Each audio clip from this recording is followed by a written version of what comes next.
Hello and welcome to Quays News. I'm Natalie Durkin. And I'm Jasmine Gadsden. Here's what's coming up on today's programme. We look at the effect Manchester's high rent costs had on the locals. As a student already, its finances are quite hard, so I think that it'll definitely be sort of something that I will see the effects of. Seven Brothers have launched a new beer to help raise money for Salford Lads Club. And though Black History Month ends this week, Pull-Up Bar and Cafe are doing their best to keep the history alive. For me, Black History Month, when people say it's Black History Month, to me, Black History Month is not just about being black, it's about letting people know what black people have been through to move on. So if you're in a room with just black people, how society going to know? It's about black, white, every race. Black history is about everyone.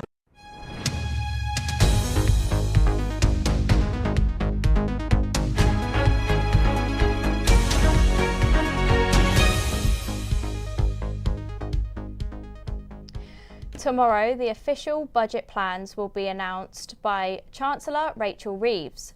Beverly Segunda, our political reporter, is here with us. Beverly, what can we expect from this tomorrow? Well, guys, the first budget will be delivered tomorrow by Chancellor Rachel Reeves, and the autumn budget is thought to include tax rises and potential spending cuts of up to £40 billion. There has been speculation on what may be in the talks of increases on national insurance contributions by employers, alongside a freeze in income tax and national insurance thresholds. A rumour around inheritance tax and stamp duty also. Last month during the Labour conference, Rachel Reeves warned there could be difficult decisions on tax, spending and welfare. The road ahead is steeper and harder than we expected. You don't need to take my word for it. Figures released only on Friday showed another month of record borrowing. Debt at 100% of GDP. That is the inheritance that they left in black and white. In Manchester, I spoke to local business owner Jen Sen on how the budget may impact trade. In terms of the budget, there is definitely an impact for, I think, hospitality businesses. The VAT rate, we've always said as a flat 20% at the moment for us, really does impact our business. It is very high because with food that we buy, there is no offset in that. So it would be something that we would be taking a close look at in tomorrow's budget. Along with the announcement of winter fuel payments only being given to those getting pension credit or other means-tested help, Prime Minister Keir Starmer announced the single bus fare cap will be raised to £3 from the current £2 limit. The £2 fare was introduced by the previous Conservative government. However, in Manchester, Mayor of Greater Manchester Andy Burnham may be giving a speech today in response to this. David Sidebottom, director at the independent watchdog Transport Focus, said, "We welcome the wider investment in services, and the announcement of a new £3 cap on bus fares will certainly provide certainty for many people who are struggling and worried about the cost of travel." That long-awaited budget will be delivered from about 12:30 tomorrow.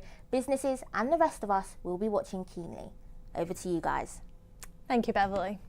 Seven Brothers Brewery in Salford have launched a brand new beer in hopes to raise money for Salford Lads Club, which is at a severe risk of closure. Currently at 165,000 of their 250,000 fundraising target needed for them to survive, Seven Brothers have stepped in to help.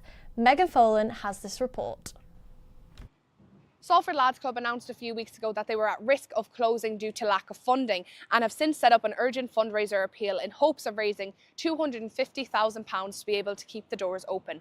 Currently, they have raised almost £165,000 thanks to Salford City Council donating £100,000 and bands such as the Cortiners getting involved.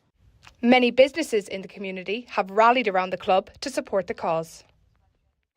Fancy a pint, anyone? I'm here in the Seven Brothers Brewery in Salford, about to speak with Keith, one of the Seven Brothers, to tell me why they thought it was so important to get involved in the Salford Lads Club fundraiser appeal. We're a Salford brewery. We literally grew up minutes around the corner from here. And so anything to do with our home city, we're always really interested in getting involved with. When we heard the news that they were kind of looking to raise funds in order to stay open, yeah, we got involved immediately. And what it's done for us as well is like make us realise that actually we probably need to do a bit more as well. So we're already thinking of other events that we can do now and then in the future as well to make sure the club stays open. And so they've launched their Salford Lads Club, Hell's Lager. So we're donating about £1.50 per can. Wow. For every sale that we make to the club, and hopefully it's already taken off on the web shop already. So yeah, it should do pretty well. Megan Folan reporting for Quays News, Salford. A new study from the Office of National Statistics has shown Manchester rent is on the rise. What does this mean for renters in the city? Jamie Mackin has more. A recent study from the Office of National Statistics has shown that Manchester is now the third most expensive place to rent in the UK. The rent in Manchester has increased over 8% in the last year, meaning on average people are spending 45% of their household income on rent. We caught up with some of Manchester's locals to see how they're feeling about the rent increases. I'm moving house at the minute because my rent went up by too much, so I've started looking for new places and we'll be moving at the end of the month to try and find somewhere cheaper. I can say that it is quite expensive. It's not far off London prices now. Yeah. I lived there for about a year and it's definitely worse there, but it's not. It's getting close here. As a student already, its finances are quite hard, so I think that it'll definitely be sort of something that I will see the effects of. It's yet to be seen if the winter budget tomorrow spells more bad news for renters, as rumours of tax increases could mean a further pinch on people's pockets. Jamie Mackin, Quays News. As Black History Month comes to a close, we're constantly reminded of its importance. Pull Up Cafe and Bar show no signs of stopping the celebrations, as our reporter, Fidelia Benner, found out. So first I want to say pull up, pull up, pull up! Pull up, pull up, pull up! Pull up, pull up, pull up! Black History Month celebrates the achievements of black communities, and while the month may be ending, Pull Up Cafe and Bar continue the festivities. Owner Sharon, who opened Pull Up 5 years ago alongside her son, had a vision to create an inclusive environment for people of all cultures to express themselves. A lot of people come in here got a lot of problems. They talk about what's going on and they come and see me, whether it's pull up and speak, they ring me at night time, they come in when the restaurant's open, and we just talk, because I think every human being needs to be heard, and that's what we're lacking in society. The event welcomed around 60 people to celebrate black culture in all its forms. Not everyone was pleased with my choice. My parents, my aunties, they raised their voice. They said I looked like a Jamal or an area boy. They said I ruined my chances of being employed. My hair is more than what they see. My hair is a question. What is good hair anyway? Once a month, Pull Up hosts a Pull Up and Speak event, inviting individuals to showcase their poetry and spoken word. This month's theme was success, which was introduced by Atega Aduchi with his powerful poem, Rooted in Beauty. I think poetry is one of the most vulnerable things that someone can do. You know, it's literally about dissecting yourself, but then doing it in public. And I think that's the only way that as human beings we can really connect on a deep level and learn about who we are. To me, Black History Month is not just about being black, it's about letting people know what black people have been through to move on. So if you're in a room with just black people, how society going to know? It's about black, white, every race. Black history is about everyone. Today just goes to show how important Black History Month really is, whether that's just by popping into the restaurant or performing in front of a crowd. Pull Up has created an environment which celebrates black history and all cultures, not just today, but all year round. Fidelia Benner, Quays News. It's been a busy week in the sports world, and our sports reporter Elliot Collier is here with us in the studio to talk us through it. What can you tell us, Elliot? Well, thank you guys. So Salford City are kicking off at 7:45 tonight as they are travelling to the Highbury Stadium where they will be playing Fleetwood Town. The Armies are looking for a third consecutive win as Carl Robertson's side come from collecting 7 points out of a possible 9, including back-to-back wins over Swindon Town and Colchester United.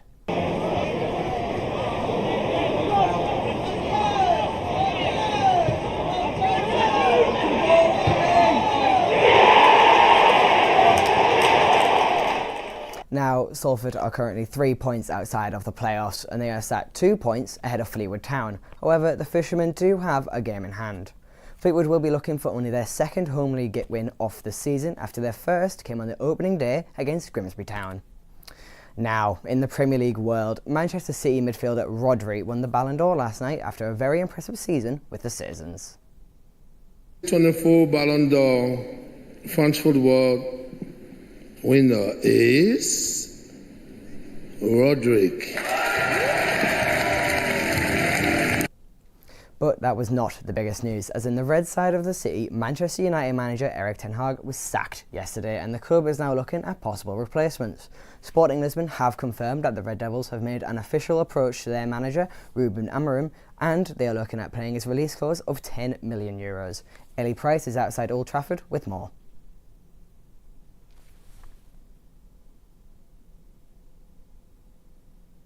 Manchester United are reportedly looking to pay an £8.3 million release clause for Sporting Lisbon manager Ruben Amorim. The manager has a 100% success rate in Europe this season.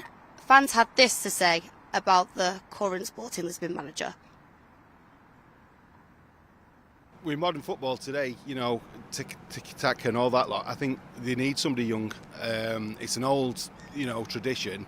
And they always expect the manager to do things, but I think if you look at Arsenal, they've got a young manager. I think Liverpool, they're a pretty youngish manager. I think a young manager will be better, to be honest, as long as they keep hold of him and give him a bit of time to create a team. Many teams, many managers who have come into the Premier League and adapted, and I guess it's a test of that manager to come to the Premier League, and he's got to show that he can adapt and bring his own players and bring his own tactics. I kind of feel at this stage it doesn't really matter. You can be the world's best manager, but I don't know if you can get a tune out of these players as well at the same time. He would be one of the younger managers in the Premier League. Do you reckon that will have an effect on how well he does? It could play a part.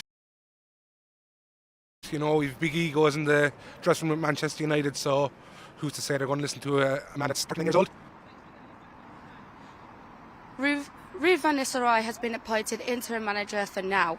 However, despite only being appointed earlier this year as part of Ten Hag's revamped coaching staff, he'll be welcomed here tomorrow at Old Trafford as they take on Leicester City in the Carabao Cup at 6:45 tomorrow.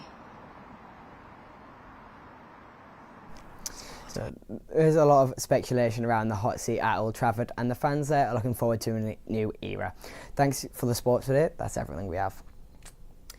Thanks, Elliot. For many people, Remembrance Day is one of the most important days of the year. But this year, plans for the annual Remembrance Day walk in Manchester might be changed due to Manchester United having a match on the same day. Bella Francis has this report. The annual Manchester Remembrance Day Parade is one of the many events happening nationally to remember those who fought and died in World War I. The route traditionally starts at the Metro's club onto the Stretford War Memorial and back to the club. But this year, the North Trafford Conservative Group claim the council are changing the start of the route to Stretford Sports Village, a mere 500 yards away from the memorial. That's because Manchester United have a clash against Leicester City at Old Trafford on the same day. Now, the council have already responded saying that there are no finalised plans to the route, but this hasn't made anyone any less annoyed. Stuart Donnelly, the deputy chairman for the Stretford and Urmston Conservative Association, told me why this is such a contentious issue.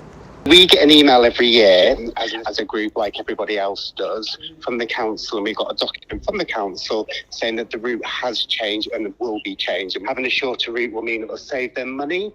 So our concern is we need to protect this original route, because if not, the council sees this as a cost-saving exercise because the route's shorter. Well, let's remember that if it wasn't for the people that died for our country, we wouldn't be able to go to these football matches. Claire Squires, a Navy veteran, told me what she thinks about the possible change in route.